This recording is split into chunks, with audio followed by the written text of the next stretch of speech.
You're listening to the Roma Miclat Show, now on its third season.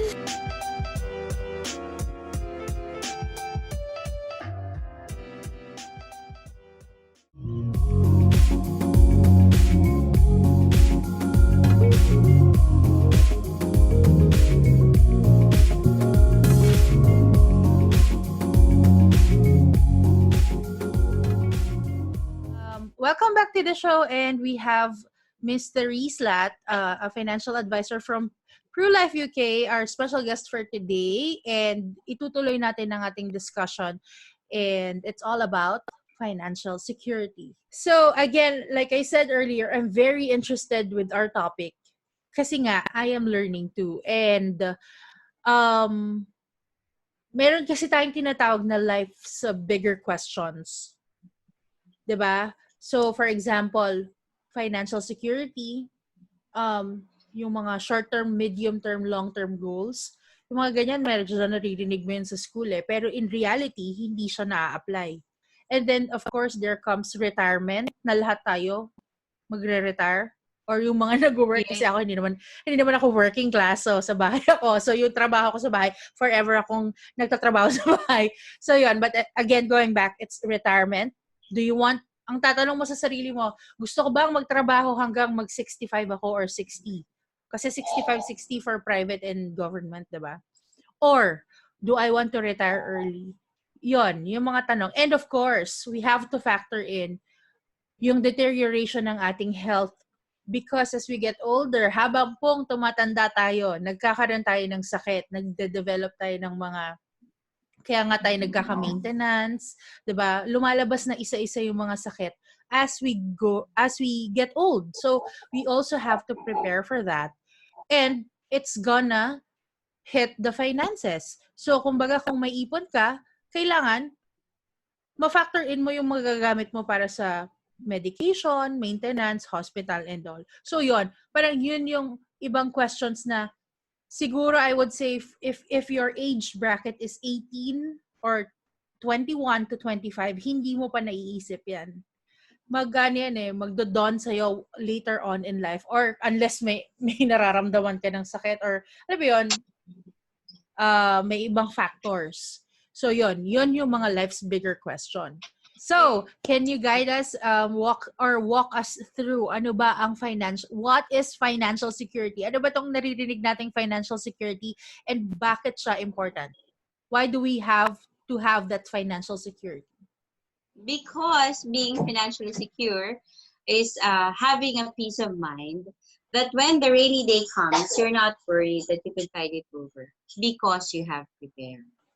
It also means that you have saved enough for emergencies and you know where to get the funds for your future goals. So a financially secured person is also a financially healthy person. So ano ba yung mas madaling explanation? So merong 3 points para masabi na ikaw ay financially healthy. So one is you should be able to pay your bills on time. Don't forget the on time, ha? Okay. So number 2, you were able to set up an emergency fund. Emergency fund, some would say you should have 6 months emergency fund. Some would say 3 months emergency fund. Ako, personally, I'm okay. I'm good with 3 months emergency fund. You were talking about 3 months emergency fund. Ano yon? Are you talking about like monthly salary ba to? Or is there like a certain amount of fund? Okay. 3 months worth of your salary or 6 months worth of your salary.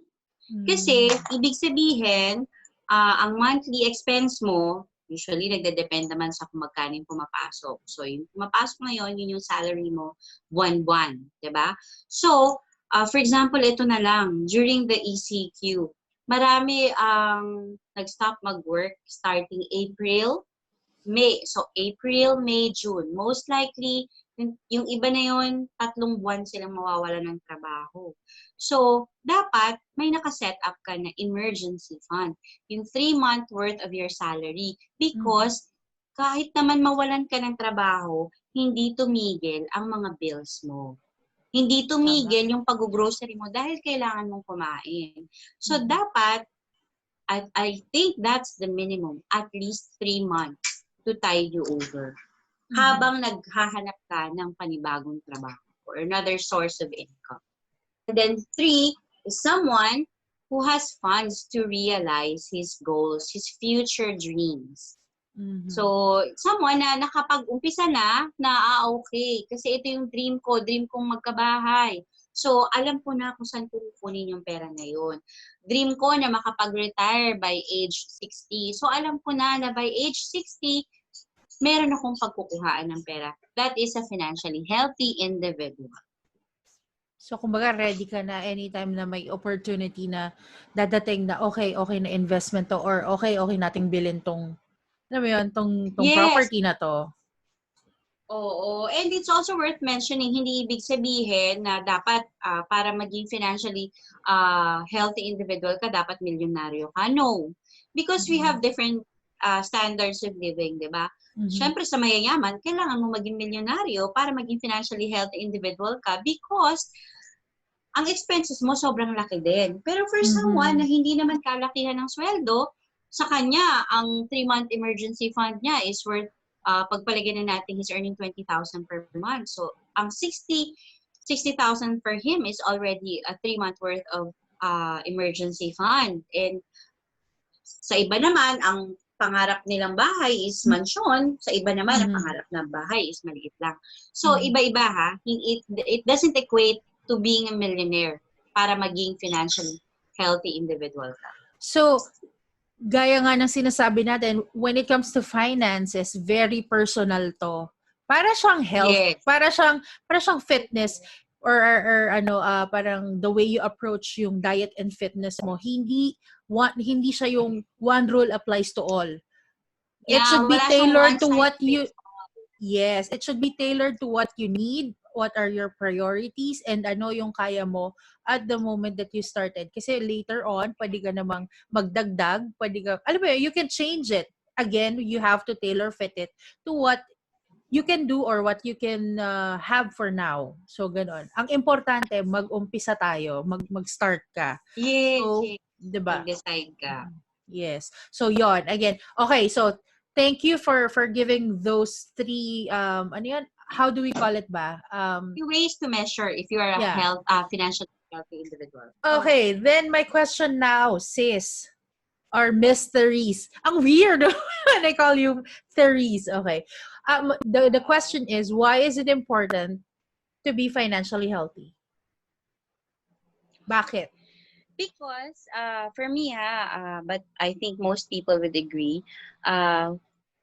we have to be financially healthy because iba-iba man tayo, but I think in general, a lot would agree with me that there are 3 biggest expense in life na hindi mo maiiwasan pero darating at darating. So for me, one is if you're married and if you have children, they will depend on you for the next 21 years. So are you prepared the moment you get pregnant, andyan na tuloy-tuloy na yung expense hanggang sa mga vaccinations, hanggang sa mag-school sila.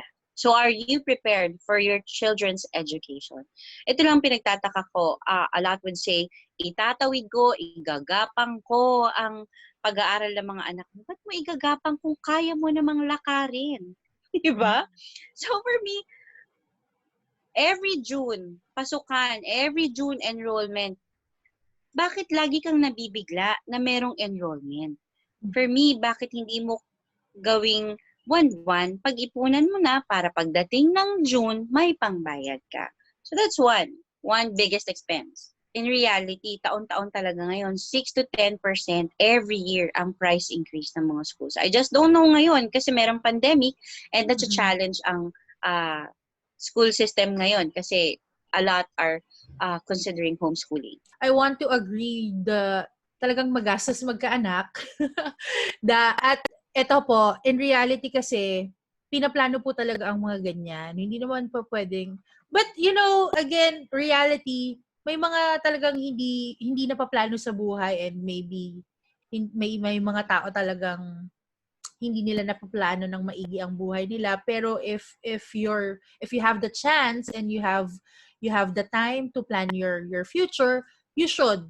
And for example, nagkaanak, pwede mo, you have at least 6 years or 7 years na mag-ipon for Bago the siya mag-start ng pagpasok, school. bago siya mag-start ng school. So yun, kasi otherwise walang mangyayari. Talagang ang word natin is igagapang natin Yes. sila. And yun, which is ang pangit man sabihin or ang pangit man pakinggan, pero magiging medyo madilim or malabo yung future kasi ang daming uncertainties. So, yun. Yes. Sometimes kasi marami mga bagay na nangyayari that you didn't plan for it to happen.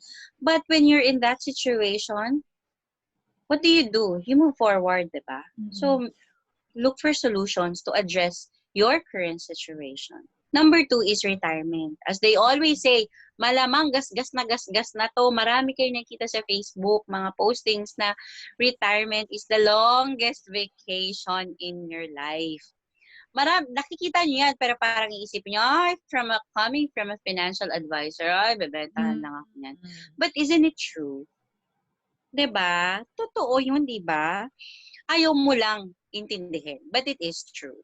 So, wala naman siguro sa atin gusto na, okay, after retirement, kahit hindi na ako mag-ipon ng retirement kasi after retirement, tigil na mundo ko. Diba? Deads na ako noon by then. Kasi, diba? Huwag naman ganon. Masyadong dark. Agad. Di mo ma-enjoy. Oo. Marami po kasi mga tao, mga superhero, hindi po kami magkakasakit, hindi po kami mamamatay. Basta long life lang, ganyan. Ito po yun. Retirement years. Pero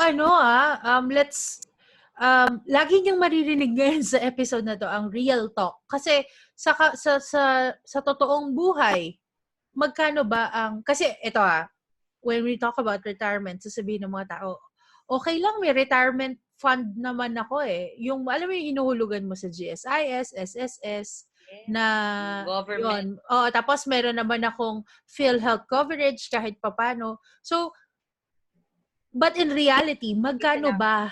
Magkano ba yun? Enough ba yung naipon mo? Kasi kung aasa ka doon, yung bang way of life mo ngayon, or kahit yung basic needs mo na lang kaya bang i-sustain ng retirement fund mo from GSIS, SSS?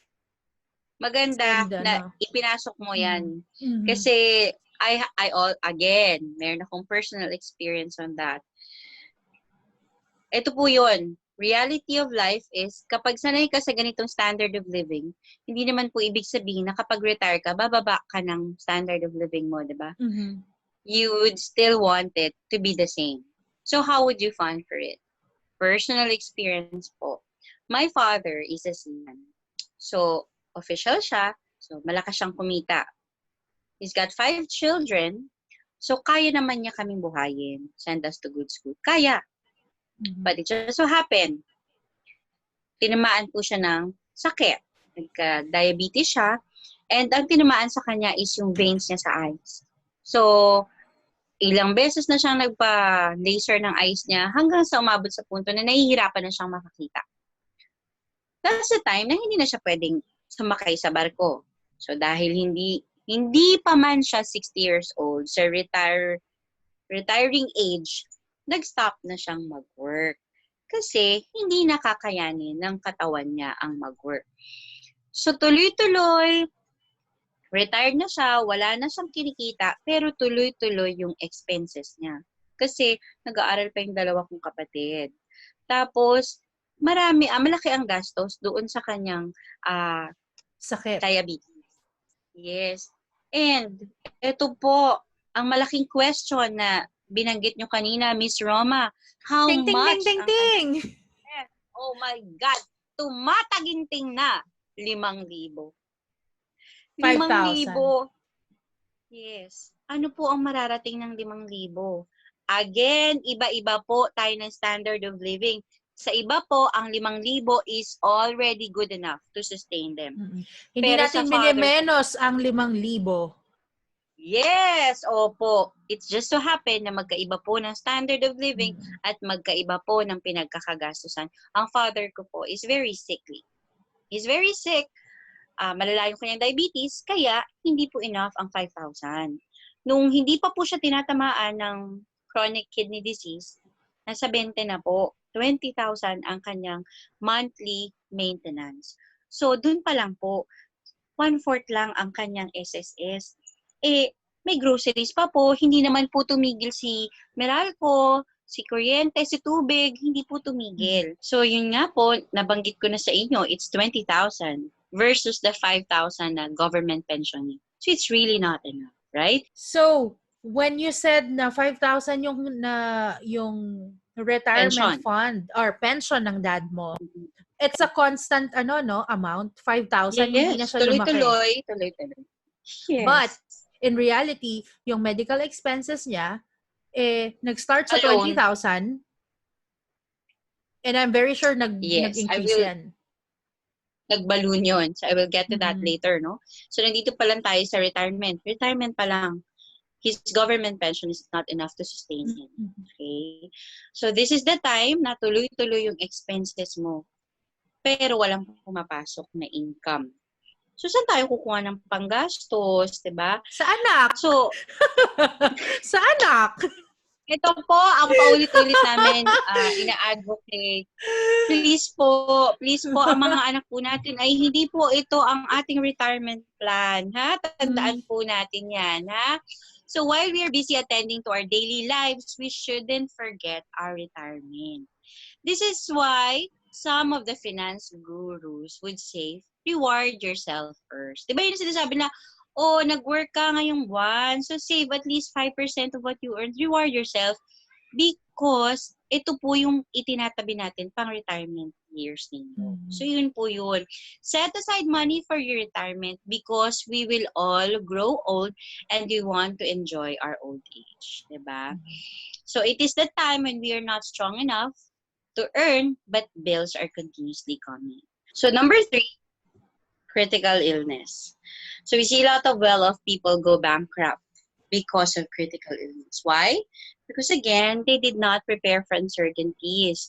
It's good if we don't get sick, but what if we get sick? Where are we going to get the fund? Same thing with what happened to my father. So, isisingit na naman natin ang aking sikat na tatay. No? Kilala niyo na po ang tatay ko. So, ngayon, nabanggit ko kanina, even before turning 60, nag-stop na siyang mag-work. So, maaga niyang na-avail ang kanyang retirement years. So, nag-umpisa siya sa diabetes and then 7 years ago, na-diagnose siya with chronic kidney disease. So, sinabi ng doctor, he's a candidate for kidney transplant. So, yung family namin, we decided na hindi na lang po kami magta-transplant because wala po kaming ipon para sa transplant. Wala po kaming agad-agad mailalabas na 1 million para sa transplant. And hindi lang po 1 million para mag-transplant. It's more than that. So, we are not prepared for that. So, pangit man yung term, but ginamit namin yun. And sinabi namin na igagapang na lang po namin yung monthly expense ng father namin for the dialysis. Okay, so again, it's a proof na yung pension ng dad mo is constant. It's not enough. Yeah, it's not enough. The constant yung amount, and even if we say that may PhilHealth coverage, it can only cover so much kasi may certain percentage lang or fixed amount, tama ba? And ang professional fees, sa reality po, hindi po kasama ang professional fees doon. So you have to pay Sa PhilHealth. Yes, hindi siya kasama. Siyempre, alam ko dahil well, it's part of the things that we should know. And yun, kasi ako rin, we have our experience then with my mom, and yun, every now and then pag na-hospital siya, lagi talagang hindi covered. Yes, malaking factor ang senior citizen discount. May factor ang PhilHealth coverage mo, pero still, lalo na sa chronic illness like yung sa dad mo, like yung mga ganyan, yung sa diabetes, ganyan, or kapag may operation, hindi enough yon. Hindi enough. Yes. So again, hindi natin generalize, pero pag sinuwerte na tamaan ng mas matindi-tinding sakit. Mhm. Critical illness, 'di ba? Critical illness. Yes. Malaking-malaki ang gagastusin mo doon. Mm. Same thing with your mom. Your mom nagkaroon ng cancer. So, Yes. ang laki-laki rin ng expense, 'di ba?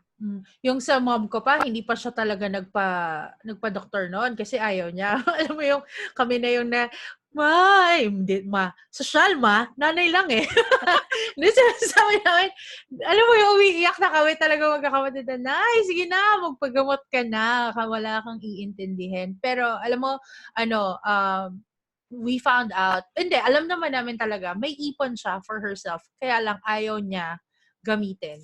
Kasi ayaw niyang galawin yung naipon niya. Kasi ang katwiran niya, ayaw kong maubos sa ospital yung naipon ko. Kasi wala naman siyang insurance. Wala naman siyang, walang sasagot na iba. So alam niya, siya yung tipo ng nanay na ayaw maging, sabi niya, in her words, pabigat sa mga anak. So ayaw niya.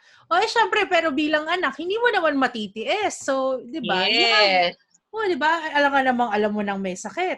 Hindi mo pa tutulungan. So, yun. And, sadly, hindi prepared yung family sa ganong instance. Kasi nga, basta siya nag-iipon, ganyan, pero hindi na factor in, like I said earlier, hindi na factor in yung nagde-deteriorate yung katawan, hindi na factor in yung pagkakasakit. So kami, ngayon, after what happened, mas naging aware kami na parang, that's why, again, I'm happy to have this episode kasi I myself, I've learned a lot over the past 2 years na parang bigla akong kumuha ng insurance, bigla akong kumuha ng yung St. Peter. Memorial kasi, plan. Memorial plan. Kasi, ito yung reality. Ito yung reality na hindi namin napaghandaan. Hindi napaghandaan ng mga kapatid ko, ng magulang ko. Minsan akala mo tabu, ayaw niyong pag-usapan. Na parang gastos lang yan, monthly, ganyan, diba? Pero actually, pag naranasan mo na you go through that nang hindi ka armed or hindi ka prepared, mahirap. At least tayo, may kapatid tayo na willing tumulong na parang, sige, pag-share natin to. What if paano yung mga solong anak or dalawa lang or talagang, alam mo yon, parehong nag-aaral pa. Tayo, lahat ng kapatid natin, all of us are working or nasa age na 30s and up. So, 'di ba? Hindi pareho. 'Yun, so that's why itong financial wellness na to, I want to share it with other people kasi I'm very sure may mga tao rin sa ngayon na nararanasan nila na 'yun, they're going through this and we want to help them. So, 'yun. Recorded from Singapore, this is the Roma Miclat Show. Hosted by Roma, also known as Berry Duchess, a Pinay content creator from Manila. This podcast will talk about anything and everything. From personal stories, adulting in relationships, insecurities, to book reviews, travel tips, health and fitness, and a lot more. Let's figure things out together and let's make it fun. The Roma Miclat Show. Now available on Spotify, iTunes, Anchor.fm, YouTube, Google Podcasts, and TuneIn Radio.